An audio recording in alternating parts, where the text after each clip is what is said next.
Shalom, Bapak Ibu Saudara-saudaraku yang kekasih dalam nama Tuhan Yesus Kristus. Pada saat ini kita akan melanjutkan sesi pelajaran sekolah sahabat kita. Pada saat ini kita akan mengawalinya dengan terlebih dahulu berdoa. Kita bersatu dalam doa. Bapa yang surga, terima kasih Tuhan untuk berkat dan kasih-Mu yang boleh menjadi bagian kami hingga pada saat ini. Pada saat ini Tuhan, kami akan melanjutkan sesi pelajaran kami. Biarlah Tuhan yang mengurapi hati dan pikiran kami, sehingga kami boleh memahami pelajaran ini dengan baik, dan pelajaran ini boleh menguatkan iman kerohanian kami, semakin teguh, semakin kuat, menjelang kedatangan Tuhan yang tidak akan lama lagi. Inilah doa Quran kami Bapa, ampunilah kami dari segala dosa kesalahan kami, dalam nama Tuhan Yesus kami berdoa. Amin. Bapak Ibu Saudara-saudaraku yang kekasih dalam nama Tuhan Yesus Kristus. Pada saat ini pelajaran kita sudah masuk ke dalam pelajaran yang ke-12. Pelajaran yang ke-12 dengan judul Meterai Allah dan Tanda Binatang bagian yang kedua. Bapak Ibu Saudara-saudaraku yang kekasih dalam nama Tuhan Yesus Kristus, sebagai rangkumannya dari pelajaran kita pada saat ini adalah dikatakan Kitab suci itu adalah suatu keseluruhan yang terpadu. Tema pertentangan besar bergulir seperti benang merah di seluruh halamannya, memintal narasi-narasi dan kebenaran-kebenarannya bersama-sama. Pelayanan Kristus, korban penebusannya, pelayanan keimamatannya yang tinggi, dan kedatangannya kembali adalah tema-tema yang bergema melalui halaman-halamannya. Pertentangan besar tiba pada puncaknya dalam kitab Wahyu, Bapak Ibu. Pelajaran pekan ini berjudul Meterai Allah dan Tanda Binatang bagian yang kedua, melanjutkan identifikasi kita tentang kuasa binatang dari dalam laut, menguraikan peristiwa-peristiwa akhir bumi, dan membagikan prinsip-prinsip praktis yang akan menolong kita bersedia bagi kedatangan Yesus.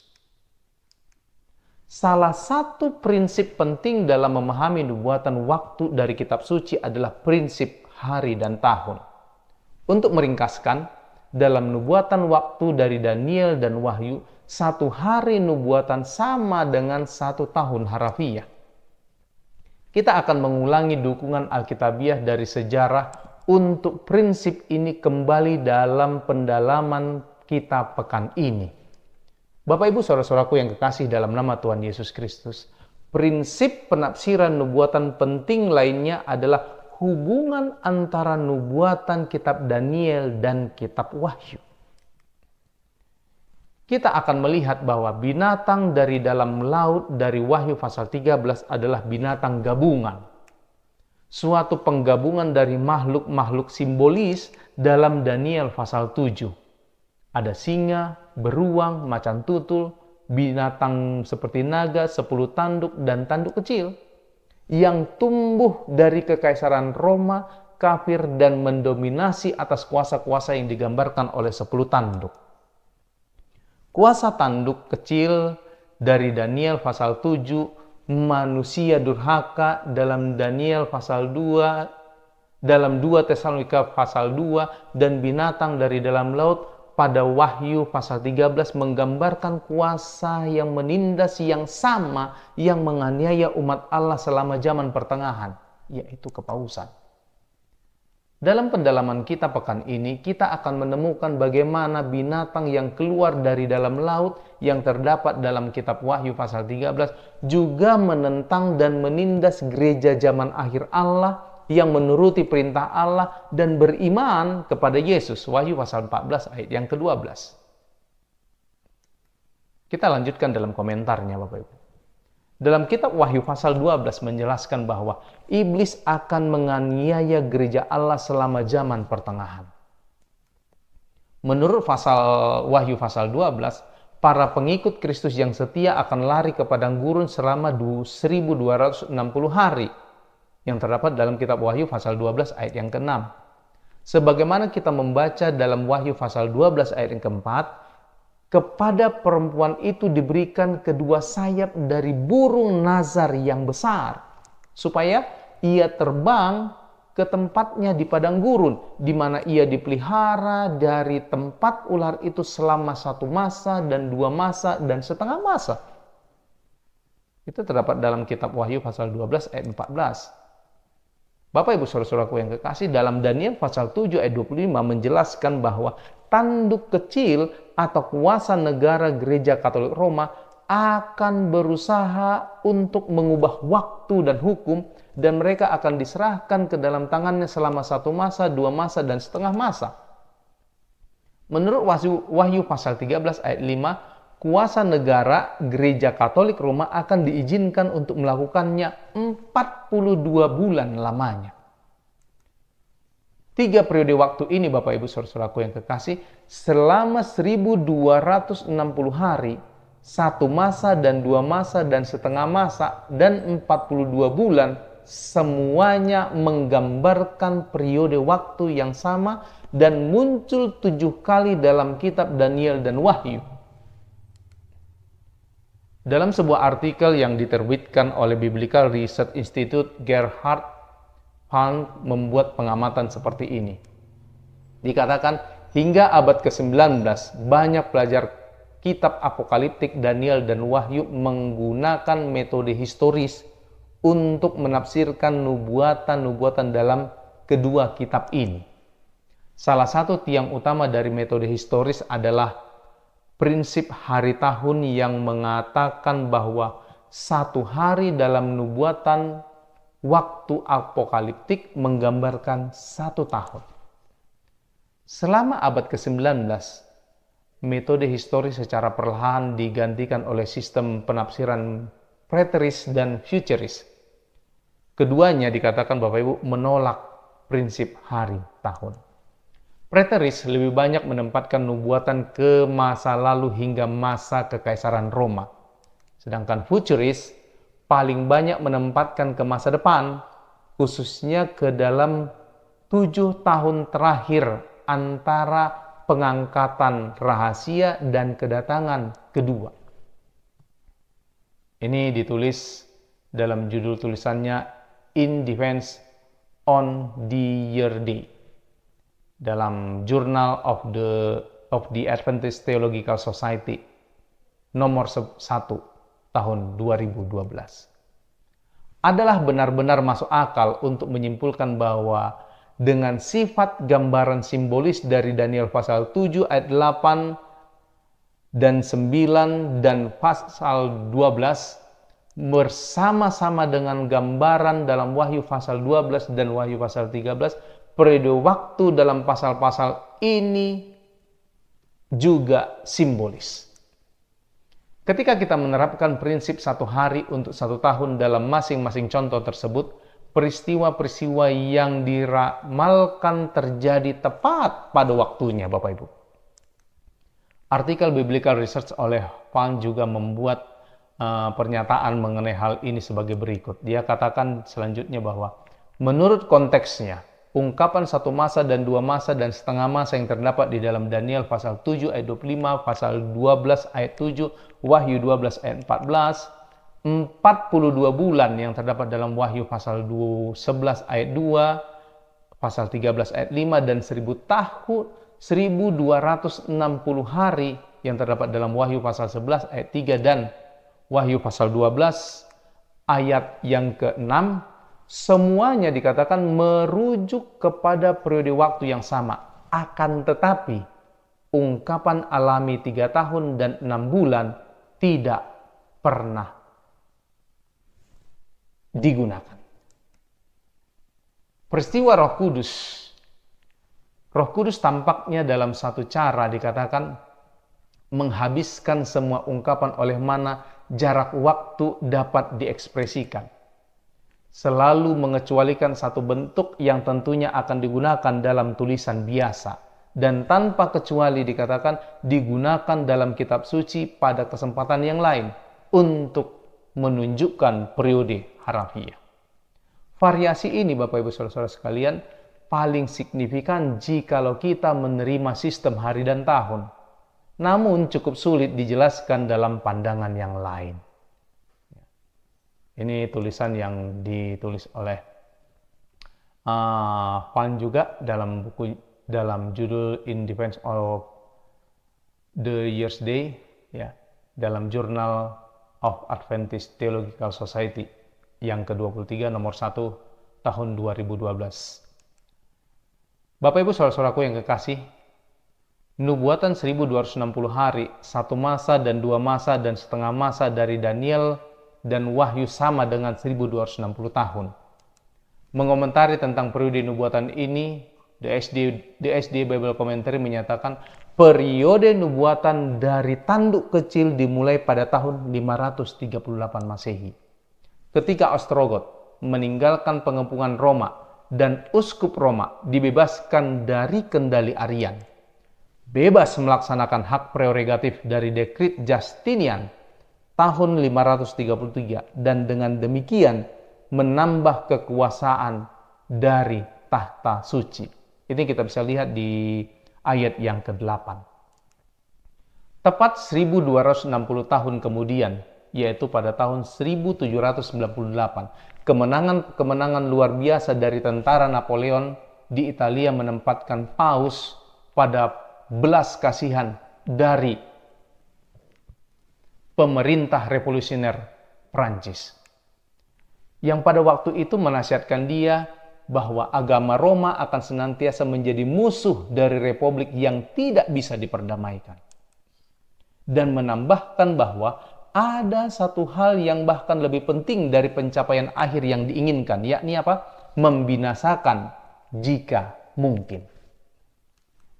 Pusat persatuan dari gereja Roma, dan itu bagi Anda yang menyatukan dalam pribadi Anda kualitas umum yang paling terkenal dan politisi yang diterangi, untuk menyadari tujuan ini jikalau Anda mempertimbangkannya secara praktis.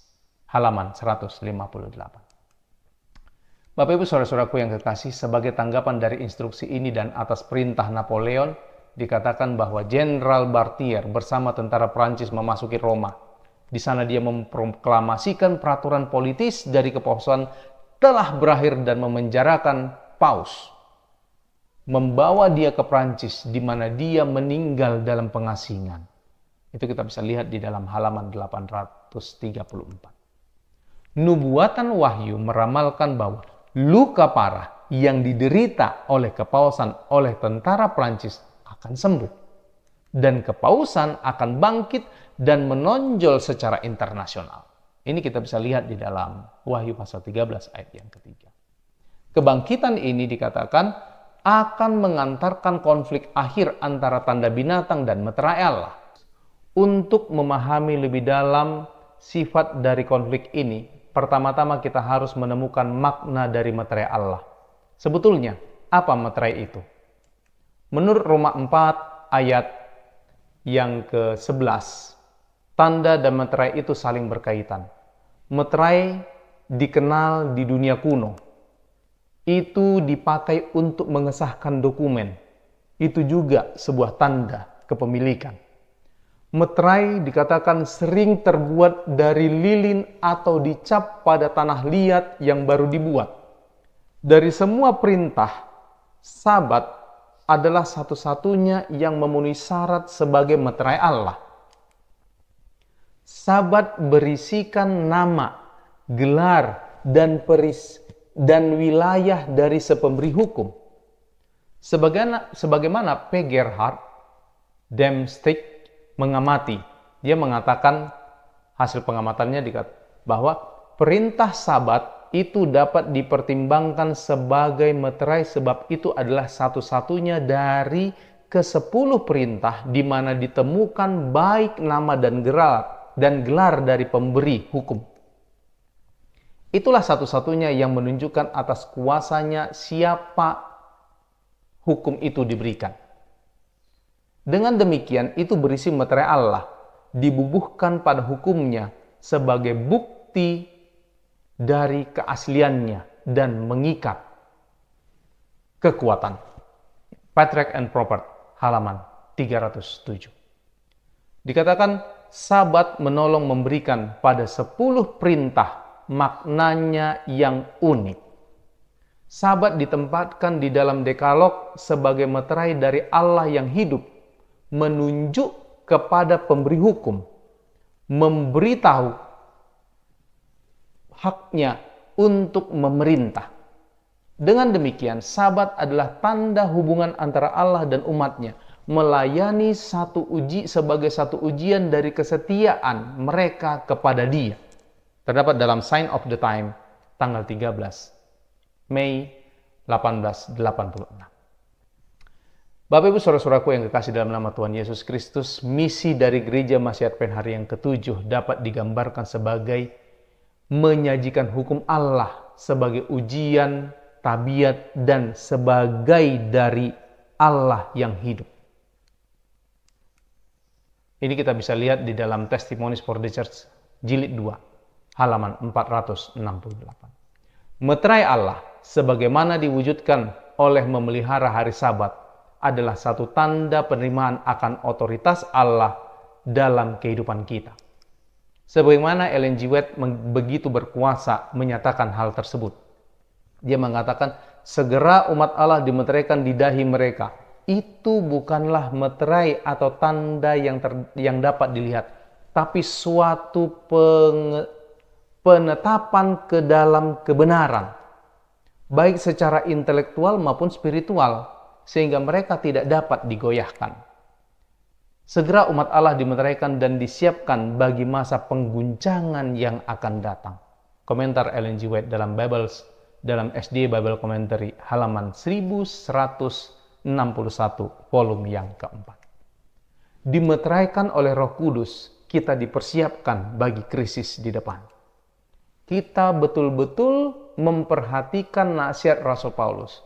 Dan janganlah kamu mendukakan Roh Kudus Allah yang telah memeteraikan kamu menjelang hari penyelamatan. Yang terdapat di dalam Efesus pasal 4 ayat yang ke-30. Bapak Ibu Saudara-saudaraku yang kekasih dalam nama Tuhan Yesus Kristus, sebagai penerapan hidup dari pelajaran kita ini, dikatakan bahwa sebagaimana tanda binatang bertentangan, ya, sama sekali dengan meterai Allah, keduanya memiliki satu kesamaan. Tidak ada yang diberikan secara instan. Penerimaan akan meterai Allah terjadi selama periode waktu di mana pikiran kita setiap hari dihadapkan kepada gambar Kristus. Ellen G. White menuliskan, adalah hukum dari sifat intelektual dan spiritual bahwa oleh memandang kita diubahkan. Pikiran secara perlahan-lahan menyesuaikan diri kepada pelajaran-pelajaran di mana itu diizinkan untuk tinggal. Terdapat dalam bukunya The Great Controversy halaman 555. Oleh memandang Yesus dan mengisi pikiran kita dengan pengajaran dari firman-Nya, kita menjadi semakin serupa dengan Dia. Diperlukan waktu bagi tabiat untuk Hubungan yang bermakna, bertahan, dikembangkan dari waktu ke waktu, dan itu membutuhkan waktu. Sementara kita merenungkan kehidupan Kristus, Roh Kudus bekerja dalam kehidupan kita untuk memeteraikan di dalam diri kita prinsip-prinsip kerajaan Allah dalam persiapan bagi ujian akhir perintah atas perintah sabat. Sama seperti materai Allah tidak diterima secara instan, tidak pula dengan tanda binatang. Kompromi setiap hari, dosa-dosa dimanjakan, berhala-berhala tersembunyi dalam hati dipelihara. Sikap tidak seperti Kristus dikembangkan. Semua itu menuntun kepada penerimaan akan tanda binatang. Jikalau kita gagal memenuhi ujian-ujian ini sekarang, kita tentunya akan gagal dalam ujian-ujian yang lebih besar esok ketika tanda binatang itu dipaksakan. Bapak Ibu Saudara-saudaraku, sebagaimana pengkhotbah Advent Luther Warren pernah berkata, satu-satunya cara untuk bersedia bagi kedatangan Yesus adalah bersedia dan tetap bersedia. Marilah kita merenungkan pernyataan Luther Warren tadi. Kuatkan diri kita untuk berdoa pekan ini, agar Allah menyingkapkan sesuatu yang merintangi persiapan kita bagi kedatangannya yang kedua kali. Tuhan memberkati. Mari kita bersatu di dalam doa. Bapa yang di surga, kami bersyukur pada saat ini Engkau telah mengajari kami. Engkau telah mengamarkan kami. Engkau telah menjelaskan kepada kami bahwa kami harus bersedia, harus kuat, harus teguh, dan harus tetap berpegang pada Tuhan sebagai penolong setia untuk boleh mengarahkan kami seluruhnya nantinya. Tetap juga setia di saat pergolakan, di saat penganiayaan, akhir zaman itu benar-benar sudah terjadi. Sehingga kami boleh tetap bertahan di dalam iman kami untuk terus menantikan kedatangan Yesus. Dan pada saat Yesus datang nanti, kami boleh diselamatkan. Kiranya Tuhan juga memberkati seluruh pendengar, para pemirsa yang menyaksikan video ini. Biarlah melalui video ini, boleh menguatkan iman kerohanian mereka. Pengetahuan mereka tentang rahasia kealahan boleh ditambahkan. Dan mereka boleh tetap setia hingga kerajaan Tuhan datang nanti. Inilah doa permohonan kami Bapa. Ampunilah kami dari segala dosa kesalahan kami. Kami persembahkan doa permohonan kami ini hanya melalui anak-Mu Yesus Kristus yang menjadi Tuhan dan Juru Selamat kami. Amin.